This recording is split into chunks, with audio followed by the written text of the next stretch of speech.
Hey, how's it going? I was just watching Love Tribe Overland. He finally got himself his roof rack. Congratulations, dude. I had recently did a couple short little clips. I was going to probably load up as shorts. There's just me having loads on my rack system. But after watching his video, I thought I'm going to load this up and address a couple things I noticed because I love what he did. It's super pro.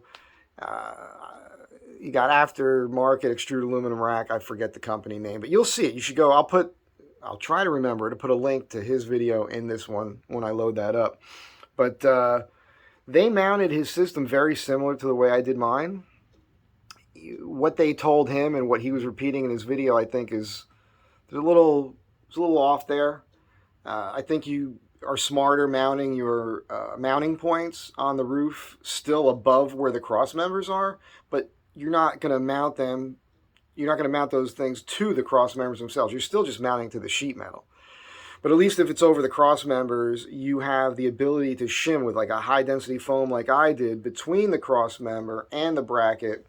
So you have less chance of there ever being, if you put too much weight on a corner or something, of it forcing down into the sheet metal. And you're going to have a lot less bounce. Because, the way I worked this whole thing was I did a, excuse me, I haven't spoken to anybody yet today. When I first did it, I used the factory mount that was there, and I mounted some wood cross beams to it, put a sheet of plywood down, and I used that for over a year. Drove it across the country like that a couple times. Big roof box, all kinds of heavy loads, and I was getting some bounce and weirdness up there with that, and that's the reason I decided to shim in that fashion.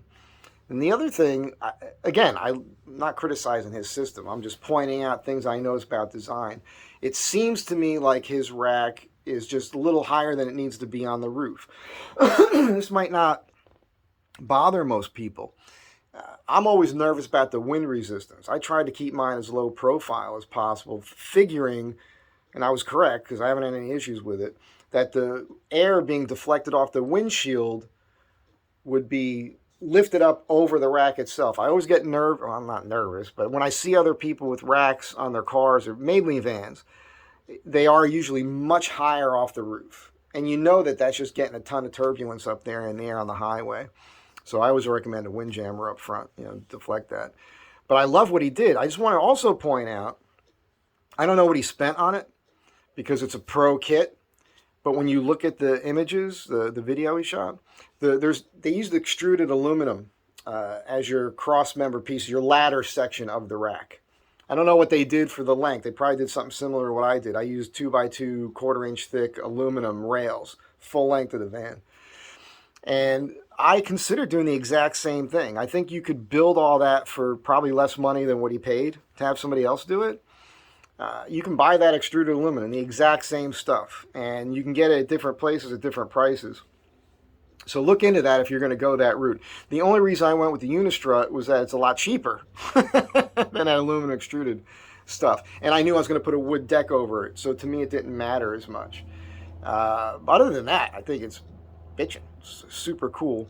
And I saw this video this morning. I thought, oh yeah, I got those clips. I wanted to share those. And as I was going through my phone, I found I had a lot of images of the van on there with the rack being used as scaffolding up on the roof, me on the roof, my nephew on the roof, my sister and her daughter on the roof, friends in Arizona on the roof. We put a one-person tent that you would normally pitch on the ground, two-person tent, on the roof, and my friend's daughter slept up there for a night in Arizona next to the house. So I just included a bunch of snapshots that I had saved on my phone in this video. I hope you enjoy it. One little thing here, if you're watching this, you happen to be a person who's curious about the engine brackets, just throwing this in there. Over the last week and a half, I had about 3 or 4 people reach out to me in different ways, social media and whatnot. I don't see me and Dave creating a business making these engine brackets. It seemed like a good idea when we first came up with it. But when I talked to Dave yesterday, and he said it's okay for me to give his email address to any of you with the questions. And maybe you could work something out with him where he could help you out. Maybe he'll build you a set. You have to keep in mind there's a whole process involved with it that costs money. So that's just how it is. But we had some ideas in this discussion that you might be happy to see in the future. So it's slow going because he has a job, I have a job, we both have projects, we both have lives and other things going on. So it's hard to dedicate a whole lot of time to that. Sorry. But that's it for now. I hope you enjoy this video. And I'm on my way right now to the shop. I'm about to do my ICM, ignition control module, and my coil, which is going to be a process. I hope you catch that one too. Bye.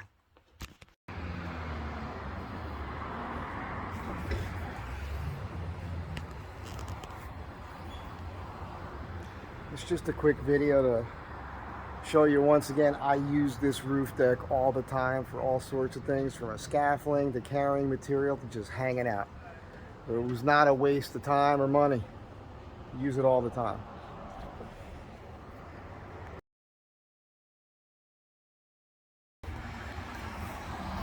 Alright, I just wanted to show this off here. This was the idea when I put the D-rings in. I knew there'd be times when I have a lot and I wanted a center to pull down so I can, set up. Basically what you see here. It's exactly what I thought I was going to end up doing, and it's going to work perfect. So proof of concept here. The D-ring in the middle is so I could exactly do this. 2 stacks on the roof. I can walk down the middle to get to stuff. Just very smart. When I do surfboards, I can do a riser block out of foam and do my surfboards to these things as well. So that's kind of the idea there. And just cool. So it's nice when a plan comes together.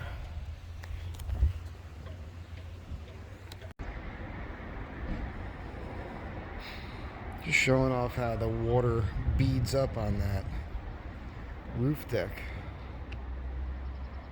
after all that oil I put on there a couple months ago. When I come down the driveway, all the water runs down onto the windshield. I sit there on that angle till it all runs off.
I am all set up for the fireworks.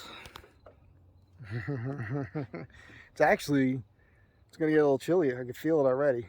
I got a hoodie in the van, so I'll probably put that on. How epic is this? Like I said, I don't know if it was in this part of the video earlier, but I mentioned coming up here, there's a lot of warning signs about illegals and drug trafficking and things like that in this area. I was warned. That's pretty dangerous up here, can be. So, better safe than sorry. But, wow. It's just, I didn't even drive to the top. So my plan is wake up in the morning, drive to the top. I just didn't want to take the chance of driving to the top, not finding a better spot than this, coming back to here, and then finding it taken by somebody else. Of course, since I've gotten here, no one has come up or down. This should be pretty epic. And there was a double rainbow. It was amazing, as you guys have seen in the other images already.